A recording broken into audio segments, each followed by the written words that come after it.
Hello friends, welcome to Telugu audio story. మీరు కనుక ఛానల్ని ఫస్ట్ టైం చూస్తున్నట్లయితే ఛానల్ సబ్స్క్రైబ్ చేయండి, లైక్ చేయండి. అలాగే ఈ స్టోరీపై మీ వాల్యుబుల్ ఒపీనియన్ని కమెంట్ రూపంలో తెలియజేయండి. ఇక కథలోకి వెళ్దామా? చెలి నీవెవరో పార్ట్ 77 చూసే ముందు పార్ట్ 76 చూడండి. లింక్ డిస్క్రిప్షన్లో ఇవ్వడం జరిగింది. తనని పరిచయం చేసుకుని చైత్ర గురించి తెలుసుకుని అమెరికా ఎందుకు వెళ్ళలేదు అని అడిగిన ఆండ్రియన్కి చాలా సింపుల్గా అంత దూరం వెళ్ళడం ఇష్టం లేదు సార్ అని వినయంగా చెప్పి నవ్వుతూ ఆయన ఆటోగ్రాఫ్ తీసుకుంది చైత్ర. బట్ చైత్రతో మాట్లాడిన తర్వాత ఇంప్రెస్ అయిన ఆండ్రియన్ అంత సింపుల్గా తీసుకోలేక పర్సనల్ డీటెయిల్స్ కనుక్కొని తన టాలెంట్కి సపోర్ట్ చేయాలనుకున్నాడు. వాళ్ళ స్కూల్ ప్రిన్సిపల్ ద్వారా డైరెక్ట్గా నరసింహమూర్తి గారిని కలిశారు. ఆండ్రియన్ ఇచ్చిన ఆఫర్ విన్న నరసింహమూర్తి గారి కళ్ళు చెదిరాయి. నిజంగా తన కూతుర్ని వెతుక్కుంటూ ఎక్కడో స్విట్జర్లాండ్లో ఉండే వ్యక్తి రావటం అంటే చిన్న విషయం కాదు. ఆయనకి ఇంకా నమ్మశక్యం కావడం లేదు. రోమాలు నిక్కబడుచుకున్న అదే ఆశ్చర్యంతో ఇంటికి వెళ్ళి అందరినీ కూర్చోపెట్టి విషయం చెప్పారు. అందరూ ఫుల్ షాక్ అయినా అది నిజమని నమ్మిన వెంటనే చైత్ర హడావిడి ఇంట్లో అంతా ఇంత కాదు. లక్ష్మి గారు మాత్రం ఫుల్గా డల్ అయిపోయారు. చిన్న పిల్లండి, దాన్ని ఎక్కడికి పంపించాలని నాకు లేదు. అసలు చదివే వద్దు, అది నా కళ్ళ ముందుంటే చాలు అని 2 రోజులు తినడం కూడా మానేసి పూర్తిగా దిగులు పెట్టుకున్న లక్ష్మి గారి పరిస్థితికి ఇక చైత్ర, మీ ఇష్టం నాన్న, మీరు పంపితే వెళ్తాను, నాకైతే బాగా చదువుకోవాలనుంది, అలా అని అమ్మని మిమ్మల్ని ఏడిపించి నేను వెళ్ళలేను అని క్లియర్గా చెప్పేసింది. ఏటూ తేల్చుకోలేని సందిగ్ధంలో ఇరుక్కుపోయిన నరసింహమూర్తి గారిని ఇంటికి వచ్చి కలిశారు స్కూల్ ప్రిన్సిపల్. చూడండి మూర్తి గారు, చైత్ర మీద మీకు ఎంతటి ప్రేమ ఉందో అంతే నమ్మకం నుంచి పంపండి. లక్షల్లో ఒకరికి వస్తుంది ఇటువంటి ఆఫర్. మన స్కూల్లో చదువుకున్న చైత్రకు ఇటువంటి ఆఫర్ రావడం అంటే చిన్న విషయం కాదు. మన స్కూల్కి కూడా చాలా గ్రేట్గా ఉంటుంది. ప్రొఫెసర్ గారు ఎక్కడో దూరంగా ఉంచుతాను అనటం లేదు కదా. ఆయనకి వెనక ముందు ఎవ్వరూ లేరు. మన పాప ప్రొఫెసర్ గారికి అసిస్టెంట్గా వర్క్ చేస్తూ వాళ్ళ ఇంట్లోనే ఉండి చదువుకుంటుంది. స్కాలర్షిప్ కూడా వస్తుంది. ఇక మంచి చెడు చూసుకోవడానికి ఆయన ఉన్నారు. ఆలోచించకండి, చైత్ర భవిష్యత్తు బాగుంటుంది, ధైర్యంగా పంపించండి అని చాలా చాలా చెప్పడంతో ఒప్పుకున్న మూర్తి గారికి లక్ష్మి గారిదే దిగులుగా మారింది. అందరూ అంతలా చెప్తూ ఉంటే ఇక లక్ష్మి గారు కూడా మొండిగా ఉండలేకపోయారు. ఆ సంవత్సరం 16వ పుట్టినరోజు జరుపుకొని ఫ్లైట్ ఎక్కిన చైత్ర ప్రొఫెసర్ ఆండ్రియన్ ఇంట్లోనే ఉంటూ ఆయన వర్క్ చేస్తున్న యూనివర్సిటీలోనే తన నెక్స్ట్ కెరియర్ స్టార్ట్ చేసింది. అటు చదువులోనూ ఇటు ఆండ్రియన్ ప్రాజెక్ట్లోనూ చాలా యాక్టివ్గా పార్టిసిపేట్ చేసేది చైత్ర. అతను స్పాన్సర్ చేశాడని కాదు, సహజంగానే చలాకీగా ఉండే చైత్రకు చదువు పట్ల ఉన్న మక్కువ, ఆసక్తి, శ్రద్ధ తనని అన్నిట్లో ముందు నిలబెట్టేది. ఒక మంచి స్టూడెంట్ని సెలెక్ట్ చేసుకున్నారని చాలా ముచ్చట పడేవారు ఆండ్రియన్. ఇలాగే 3 సంవత్సరాలు కంప్లీట్ అయ్యాయి. తండ్రి తర్వాత తండ్రిలా ప్రతి విషయంలో ఆండ్రియన్ చైత్రకు ఒక వెల్ విషర్గా, ఒక గాడ్ ఫాదర్లా మారారు. ఎంత దూరంలో ఉన్నా ఏమాత్రం డిస్టర్బెన్స్ లేని ఫ్రెండ్షిప్లో వికాస్తో ప్రతిదీ డిస్కస్ చేసేది చైత్ర. ఎవ్రీ ఇయర్ ఒక్కసారైనా ఇండియాకి వచ్చి పేరెంట్స్తో గడిపి వెళ్ళేది. ఇలాగే భవిష్యత్తు మీద ఎన్నో కలలతో అంత సాఫీగా సాగిపోతున్న తన లైఫ్ టర్నింగ్ తిరగబోయే రోజు మరుసటి రోజు అని తెలియని చైత్ర ఆ రోజు చాలా టెన్షన్గా ఉంది. అప్పటి వరకు వికాస్తో మాట్లాడుతూనే ఉంది. బట్ రిజల్ట్ కోసం వెయిట్ చేస్తున్న తన టెన్షన్ అంతా ఇంత కాదు. అక్కడికి ప్రొఫెసర్ చాలాసార్లు చెప్పారు అండ్ యూనివర్సిటీకి వచ్చాక కూడా 2 సార్లు కాల్ చేసి మాట్లాడారు. ఆండ్రియన్ స్పాన్సర్షిప్ మీద వచ్చిన తను ఆయనతో పాటు కలిసి పార్టిసిపేట్ చేసిన ప్రాజెక్ట్ రిజల్ట్ కోసం వెయిట్ చేస్తూ ఉంది చైత్ర. ఒక స్కాలర్షిప్ స్టూడెంట్గా ఇది తన ఫ్యూచర్కి చాలా ఇంపార్టెంట్ అని చైత్ర చాలా ఈగర్గా వెయిట్ చేస్తూ ఉన్న ఆ మూమెంట్ రానే వచ్చింది. ప్రొఫెసర్ ఆండ్రియన్ ఫోన్ చేసి రీసెర్చ్ టీం ల్యాబ్కి రమ్మంటే వెళ్ళింది. అక్కడ తనకన్నా ముందే మరో 2 స్టూడెంట్స్ ఉన్నారు. బట్ వాళ్ళిద్దరూ అక్కడి వాళ్ళు, చైత్ర మాత్రమే ఇండియన్. అదే తన టెన్షన్ కూడా. వాళ్ళిద్దరిని దాటి తను ఎక్స్పెక్ట్ చేసిన రిజల్ట్ తన వరకు వస్తే ఇక తన లైఫ్ టర్నింగ్ తిరిగినట్టే. అది తనకి చాలా పెద్ద achievement. Research counsellor 3 files and performance skills base చేసుకుని రిజల్ట్ అనౌన్స్ చేయడానికి తలెత్తారు. ఆల్మోస్ట్ చైత్రకు చెమటలు పట్టేశాయి టెన్షన్తో. తన పేరు వినే వరకు కౌన్సిలర్ ఏం చెప్పారో కూడా వినలేనంత టెన్షన్లో ఉన్న చైత్ర షోల్డర్ తట్టి, you got it Chaitra, congratulations, go and get it అని అనడంతో ఆ ఎమోషన్లో ఫస్ట్ ఆండ్రియన్ను సైడ్ హగ్ చేసుకొని thank you so much sir అని చాలా డెప్త్తో చెప్పింది చైత్ర.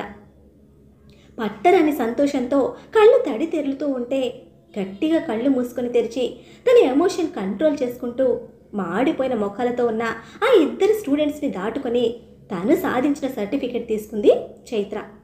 ఆ యూనివర్సిటీ రీసెర్చ్ టీంతో కలిసి వర్క్ చేసే అరుదైన అవకాశం. ఎంతో అనుభవం ఉన్న వాళ్ళతో కలిసి పని చేయడం అంటే మాటలు కాదు, ఎంతో నేర్చుకోవచ్చు, ఎన్నో సాధించవచ్చు. ఇక తన యూనివర్సిటీకి ఫీ కూడా పే చేసే పని లేదు. చాలా సంతోషంగా మళ్ళీ ప్రొఫెసర్ దగ్గరికి వచ్చిన చైత్ర ఆయన కాళ్ళకి మొక్కి ఆండ్రియన్ రెస్పాండ్ అయ్యేలోపే ఫాస్ట్గా బయటకు పరిగెత్తుకొచ్చి ఇంటికి ఫోన్ చేసింది. ఆ న్యూస్ కోసమే వెయిట్ చేస్తూ ఉన్న లక్ష్మీ నరసింహమూర్తి దంపతులకు అసలు కళ్ళ మీదకు నిద్ర అనేది రాలేదు. కూతురి నోటి నుండి తన విజయం అంత ఉత్సాహంగా వింటూ ఉంటే ఆకాశాన్ని జయించినంత సంతోషం వాళ్ళది. ఇక పడుకోండి నాన్న, రేపు మాట్లాడతాను, వికాస్కి కూడా కాల్ చేయాలి అని చెప్పి కాల్ కట్ చేసిన చైత్ర వెంటనే వికాస్కి ఫోన్ చేసి తన విన్నింగ్ షేర్ చేసుకుంది. నేను ఫస్ట్ నుంచి చెప్తున్నాను కదా, నువ్వు డెఫినెట్గా సాధిస్తావని. నువ్వు టెన్షన్ పడి నన్ను టెన్షన్ పెట్టి చంపేశావు అని ముందు చిరు కోపం చూపించిన వికాస్ తనకు కంగ్రాట్స్ చెప్పాడు. Thank you so much, you are always my best. నువ్వు ఇలానే నాకు సపోర్ట్ చేస్తే నేను దేనిలో అయినా గెలుస్తా అని అమ్మకి కూడా చెప్పు, మళ్ళీ నేను కాల్ చేస్తాను అని అంటూ ఉంటే హే నాకు పార్టీ కావాలి అని డిమాండ్ చేశాడు వికాస్. హాలిడేస్కి వస్తాను కదా వికాస్, రాగానే ఫస్ట్ నీకు పార్టీ ఇచ్చి ఇంటికి వెళ్తాను అని అంది చైత్ర. ఆ ఫేస్ ఒక్కసారి అద్దంలో చూసుకొని చెప్పు, ఇప్పటికీ ఎన్ని పార్టీలు పెండింగ్లో పెట్టావో. గోల్స్ మీద గోల్స్ కొడుతున్నావు, బట్ నాకు ఒక్క పార్టీ కూడా ఇవ్వలేదు ఇంతవరకు అని తెప్పాడు వికాస్. అబ్బా సాగతీయకురా అని కౌంట్ పెట్టుకో, ఒకేసారి క్లియర్ చేస్తాను. ఇప్పుడు మాత్రం సార్ వెయిట్ చేస్తూ ఉన్నారు, అర్జెంటుగా వెళ్ళాలి అని నెక్స్ట్ మాట మాట్లాడే ఛాన్స్ కూడా ఇవ్వకుండా కాల్ కట్ చేసింది చైత్ర. తన బ్లాక్ మొత్తం చైత్రను విష్ చేసింది. చైత్రతో క్లోజ్గా ఉన్నవాళ్ళు పార్టీ అని ఫుల్ హడావిడి క్రియేట్ చేశారు. దేశం కాని దేశంలో పార్టీ అంటే అదేమన్నా ఇంటికి పిలిచి చేసేదా? పైగా తానే ప్రొఫెసర్ ఇంట్లో ఉంటుంది, బయటకు తీసుకువెళ్ళి ఇచ్చేంత బడ్జెట్ కాదు తనది. సైలెంట్గా అందరినీ అవాయిడ్ చేసి ఇంటికి వచ్చేసింది. బట్ చైత్ర విన్నింగ్ తన విన్నింగ్గా ఫీల్ అయినా next day party arrangements fix చేసి చైత్ర క్లోజ్ ఫ్రెండ్ని ఇన్వైట్ చేశారు ఆండ్రియన్. చైత్ర ఎంత వద్దని చెప్పినా ఆండ్రియన్ వినకపోవడంతో ఇక తప్పలేదు తనకి కూడా. షాపింగ్కి తీసుకెళ్ళి పార్టీకి నచ్చింది తీసుకోమని చెప్పడంతో చిన్నప్పుడు భ్రమరమ్మ గారు ఇష్టంగా కుట్టివేసిన పూల గౌనులా ఒక ఫ్రాక్ కనిపించడంతో చాలా ఇష్టంగా తీసుకుంది. హనీమూన్కి రాన వచ్చిన అదే హోటల్కి వచ్చిన చైత్ర హోటల్ చూడడమే కళ్ళు తిరిగినట్టు అనిపించి తల పట్టుకుంది. సార్ ఇంత పెద్ద హోటల్లో మన పార్టీనా అంటూ అడిగిన చైత్రను డోంట్ వరీ చైత్ర, ఈ హోటల్ మన యూనివర్సిటీతో టైఅప్లో ఉంది. యాజ్ ఏ ప్రొఫెసర్గా నాకు కన్సెషన్ ఉంటుంది. Don't think about money, enjoy the night అని క్లాస్ పీకుతూ ఉండగానే చైత్ర ఫ్రెండ్స్ కూడా రావడంతో లోపలికి వెళ్ళారు. చైత్ర ఫ్రెండ్స్ అక్కడి కల్చర్కి తగ్గట్టు డ్రింక్స్ డాన్స్తో ఫుల్ ఎంజాయ్ చేస్తూ ఉన్నారు. మన చైత్ర పాపకి ఇవన్నీ ఇంకా అలవాటు కాలేదు. ప్రొఫెసర్ గారితో కలిసి సాఫ్ట్ డ్రింక్స్తో అండ్ డిన్నర్ ఫినిష్ చేసుకుంది. కూర్చుని ఫ్రెండ్స్ని చూస్తున్న తనని డాన్స్ చేద్దారా అంటూ ప్రొఫెసర్ పిలిచేసరికి యాక్సెప్ట్ చేసి వెళ్ళింది. ఆండ్రియన్ ఏజ్కి కుర్ర పిల్లలతో పాటు స్పీడ్గా ఎగరలేక కాసేపు డాన్స్ చేసి you enjoy with your friends, నేను డ్రింక్స్ తీసుకొస్తాను అని చైత్రను వదిలి వెళ్ళాడు. కాసేపటికి స్లీవ్లెస్లో ఉన్న తన చేతికి ఏదో గుచ్చుకున్నట్టు అనిపించింది. తిరిగి చూసిన చైత్రకు తన వెనుకనే ముళ్ళ పంది లాంటి బుడ్డి టాప్తో డాన్స్ చేస్తున్న పిచ్చుగూడు పిల్ల కనిపించి ఎటువంటి బట్టలు ఎలా వేసుకుంటారు అని విసుగ్గా ఫ్రెండ్స్కి చెప్పి ప్రొఫెసర్ దగ్గరికి వచ్చింది. వాట్ హ్యాపెన్ చైత్ర అంటూ డ్రింక్ గ్లాస్ అందించారు. నథింగ్ సార్, ఐఎమ్ డన్ అని డ్రింక్ సిప్ చేస్తూ కూర్చున్న తనకు నెమ్మదిగా కళ్ళు మూతలు పడుతూ ఉంటే నిద్రొస్తోంది సార్, ఇక స్టార్ట్ అవుదాం, ఫేస్ వాష్ చేసుకుని వస్తాను అంటూ రెస్ట్ రూమ్కి వెళ్ళింది చైత్ర. రెస్ట్ రూమ్కి వెళ్ళి ఫేస్ వాష్ చేసుకున్నా కూడా బరువుగా కళ్ళు మూతలు పడుతూ ఉంటే ఏదోలా అనిపించి అక్కడే కూర్చొని ప్రొఫెసర్కి కాల్ చేయడానికి అని ఫోన్ తీస్తూనే పక్కకు పడిపోయిన చైత్రకు ఎవరో తనని లేపి తీసుకువెళ్ళడం మాత్రమే తెలుస్తూ ఉంది. చేతులు విదిలించుకుంటోంది, కానీ తన కంట్రోల్లో లేని తన బాడీ స్ట్రెంగ్త్ సరిపోవడం లేదు. కాసేపటికి ఒక బెడ్ మీద తనని పడేయడం తెలిసి లేవడానికి ట్రై చేసింది. బట్ అవ్వడం లేదు. మేఘాలలో తేలుతున్న ఫీలింగ్, కొత్తగా మత్తుగా శరీరంలో ఏవేవో జరిగిపోతూ బాడీలో ఒక రకమైన వైబ్రేషన్ స్టార్ట్ అయ్యాయి. చెస్ట్ టైట్ అవుతూ బాడీ మొత్తం బరువుగా మారిపోయి వేడెక్కిపోతుంది. ఊపిరి భారంగా మారిపోయి కాళ్ళు చేతులు తన కంట్రోల్ దాటిపోతూ ఉన్నాయి. తన మైండ్తో సంబంధం లేకుండా చేతులతో బాడీ మొత్తం నలిపేసుకుంటున్న చైత్రకు అదో రకమైన తృప్తి. బట్ అది సరిపోవడం లేదు. ఇంకా గాఢంగా ఏదో కావాలని శరీరం తహతహలాడుతున్న ఫీలింగ్తో మూలుగుతూ ఉన్న తనకు అప్పుడే రాణ గొంతు వినిపించింది. అతని స్పర్శ చైత్ర బాడీని చేరే వరకు అతను మాట్లాడింది ఏది కూడా చైత్రకు తెలియదు. ఫీలింగ్స్తో సౌండ్స్ ఇస్తున్న తన రెస్పాన్స్ ఆన్సర్గా ఫీల్ అయిన రాణ దగ్గరికి వచ్చి ఆ చీకటిలో చైత్ర కాళ్లను పట్టుకోవడమే తిమ్మిరిగా ఉన్న దేహానికి గంధం రాసినట్టు చల్లగా అనిపించింది. చీకటిలో ఉన్న రాణా అది అమృత అనుకుంటే, ఫీలింగ్స్తో ఉన్న చైత్ర మైండ్కు మనసుకు సంబంధం లేని దేహం పురివిప్పిన కోరికలకు రాణా సాంగత్యాన్ని స్వాగతించింది. అంత మత్తులో కూడా today is my special day, it's my greatest achievement అని గొప్పగా చెప్తున్న చైత్ర తన విజయం గురించి చెప్తూ ఉంటే రాణా ఆ అచీవ్మెంట్ తన గురించి అనుకొని గ్రేట్గా ఫీల్ అయ్యాడు.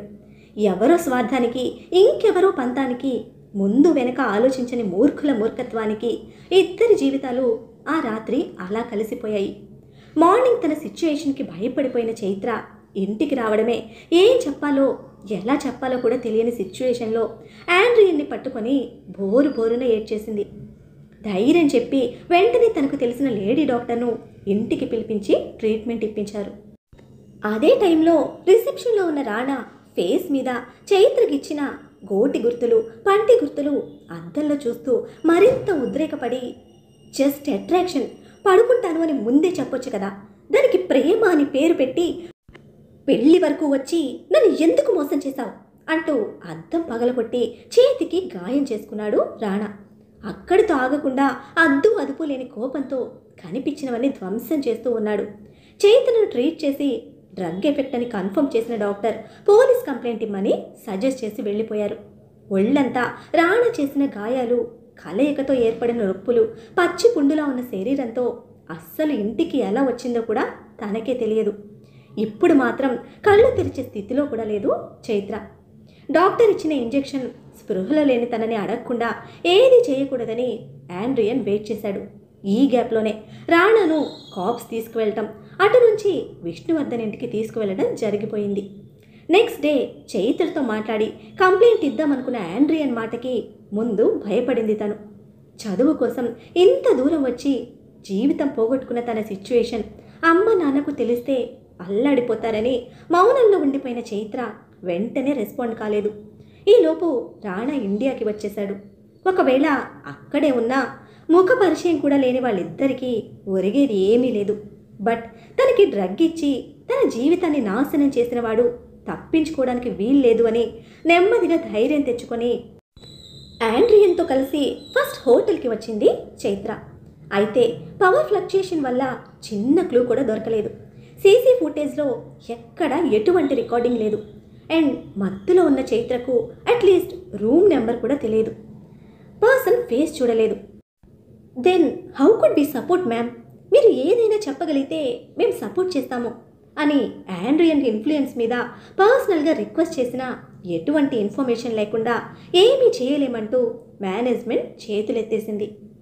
కాప్స్ వరకు వెళ్తే ఇండియాలో ఉన్న పేరెంట్స్కి తెలిసిపోతుందన్న భయంతో తన దగ్గర ఎటువంటి క్లూ కూడా లేకుండా ఎవరి మీద కంప్లైంట్ ఇవ్వాలి అన్న కన్ఫ్యూజన్తో చైత్ర పిచ్చిదానిలా ఏడ్చింది. ఏదో ఒక దారి ఖచ్చితంగా దొరుకుతుంది, ట్రై చేద్దాం అని ఆండ్రియన్ ధైర్యం చెప్పి చైత్రను ఇంటికి తీసుకొచ్చేశాడు. తన జీవితం నాశనం అయిపోయిందన్న ఆవేదనలో ఉన్న చైత్రకు రోజులు గడిచిపోతుంది కూడా తెలియలేదు. అటు క్లాసెస్ అవాయిడ్ చేసింది, ఇంటికి కాల్స్ తగ్గించింది. వికాస్ చేసిన కాల్ కట్ చేసి ఫోన్ స్విచ్ ఆఫ్ చేసేది. రూమ్ దాటి బయటకు రావడం లేదు. ఆండ్రియన్ చాలా సపోర్ట్గా ఉన్నారు ఆ టైంలో. ఇలాగే నెల దాటిపోయింది. హాలిడేస్ డిక్లేర్ చేశారు. ఇండియా వచ్చే టైం రానే వచ్చింది. ఒంటి మీద గాయాలు మచ్చలు అన్నీ తగ్గిపోయినా మనసుకు తగిలిన గాయం, కోల్పోయిన తన జీవితం ఇండియాకి రావాలంటేనే భయపడేలా చేస్తూ ఉంటే ఏదో ఒకటి చెప్పి తప్పించుకోవాలని చూసింది చైత్ర. బట్ లక్ష్మి గారి వల్ల అవలేదు. ఆరోగ్యంగా ఉన్న పాలిపోయిన మొహంతో కూతుర్ని చూడడమే లక్ష్మి గారు కళ్ళ నీళ్లు పెట్టుకుంటూ ఇలా అయిపోయావేంటే అంటూ దగ్గరికి తీసుకోవడమే ఆలస్యం. దుఃఖాన్ని కట్టడి చేయలేకపోయింది చైత్ర. ఐ మిస్ యూ అమ్మా అంటూ గట్టిగా ఏడవాలనున్నా తన ఎమోషన్ కంట్రోల్ చేస్తూ తల్లి గుండెల మీద వాలిన చైత్ర కన్నీళ్లకు స్వేచ్ఛనిచ్చింది. బెంగ పెట్టుకుంది అని తల్లిదండ్రులు బామ్మగారు అనుకున్న వికాస్ మాత్రం డౌట్ పడ్డాడు. చాలా ధైర్యంగా చలాకీగా ఉండే చైత్ర తనకెందుకు నార్మల్గా అనిపించలేదు. అట్ ద సేమ్ టైం అందరిలో అడగలేదు. ఎయిర్పోర్ట్ నుంచి ఇంటికి రీచ్ అయ్యాక చైత్రను గుమ్మంలోనే ఆపి ఎర్ర నీళ్లు దిష్టి తీసి నుదుటి బొట్టు పెట్టారు భ్రమరాంబగారు. తన వాళ్ళను చూస్తున్న సంతోషం కన్నా తనకు జరిగింది తెలిస్తే ఏమైపోతారో అన్న భయం చైత్రను వణికిస్తూ ఉంటే పడుకుంటాను అని రూమ్కి వెళ్ళింది చైత్ర. అది ప్రయాణం చేసి అలసిపోయింది. నీ పిచ్చితో వెళ్ళి దాన్ని ఇబ్బంది పెట్టకు అని కూతుర్ని గద్దించి ఆ బ్యాగులన్నీ తీసుకువెళ్ళి దాని గదిలో పెట్టరా అని వికాస్కి పని పురమాయించారు బామ్మ. బ్యాగ్స్ లోపల పెట్టి ఇంట్లోకి కావలసినవన్నీ తీసుకొచ్చి సాయంత్రం వరకు అక్కడే ఉన్న వికాస్ చైత్రతో మాట్లాడడానికి ట్రై చేశాడు. కానీ నిద్రపోతున్నట్టు నటించి అందరినీ అవాయిడ్ చేసేది తను. అలా ఎన్ని రోజులు చేయగలదు? అందరికన్నా ముందు వికాస్ ఏదో జరిగింది అని స్ట్రాంగ్ ఫీలింగ్తో చైత్రను నిలదీశాడు. కోపంతో గొడవపడి తనతో మాట్లాడడం మానేసింది. అలా వారం గడిచింది. వికాస్ సారీ చెప్పాడు. బట్ యూజ్ లేదు. కావాలని దూరం పెట్టిన ఫ్రెండ్ని దగ్గర రానివ్వలేదు చైత్ర. బయటకి చెప్పలేక తనను దాచుకోలేక ప్రతి క్షణం ఏడుస్తూ ఆ ఏడుపు ఎవ్వరికీ కనపడకుండా నటిస్తున్న చైత్రకు అనుక్షణం నరకంలో ఉన్నట్టుంది. ఇంట్లో వాళ్ళకి ఏదో ఒకటి చెప్తూ వర్క్ అని వాళ్ళని కూడా అవాయిడ్ చేసి ఎక్కువగా రూమ్కి పరిమితమైన చైత్ర వీలైనంత త్వరగా స్విట్జర్లాండ్ వెళ్ళిపోవాలని డిసైడ్ అయింది. అయితే విధి మరొకటి తలిచింది. నెక్స్ట్ డే స్కూల్ ప్రిన్సిపల్ కూతురు పెళ్ళికి వెళ్ళాలని షాపింగ్ చేసి తీసుకొచ్చిన లంగా ఓణి చైత్రకు ఇచ్చి, రాను అంటే కుదరదు, ఆయన నాకన్నా నీకు మీ నాన్నకే ఎక్కువ ఇంపార్టెంట్, రేపు ఖచ్చితంగా మాతో రావాలి అని గట్టిగా చెప్పారు లక్ష్మి గారు. అమ్మా, ఎన్నిసార్లు చెప్పినా వినవెందుకు? నేను ఎక్కడికి రాను, నాకు చాలా వర్క్ ఉంది. నెక్స్ట్ వీక్ నేను రిటర్న్ అవుతున్నాను, అవన్నీ చూసుకోవాలి, మీరు వెళ్ళండి అని విసుక్కుంది చైత్ర. అల్లరిగా ఆడుతూ పాడుతూ తనని ఆట పట్టించే చైత్రలో కొత్తగా చూస్తున్న విసుగు, కోపానికి కన్నీళ్లతో బయటకు వచ్చేశారు లక్ష్మి గారు.